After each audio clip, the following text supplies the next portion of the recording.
Isn't it amazing? Think of yourself as a small drone. No cognition. This is what your visual realm is perceiving. Again, no cognition. You're a drone. Don't think.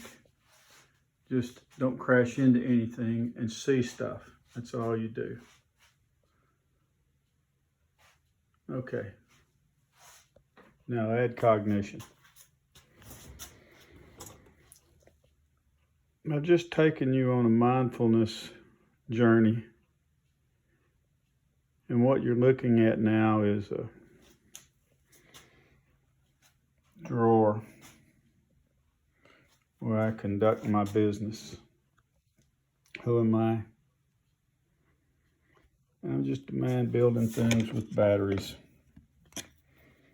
using my mother's original scissors that I remember from the time I was an infant. These are the first ones she got, clean cutter. You see that label on there? She got another pair that didn't have that label, that were made out of the same steel alloy. But I got the one that she had when I was an infant, when my sister was born.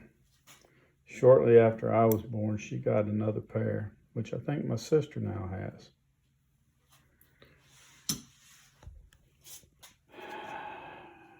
You're a drone. What are you doing here? It's fascinating.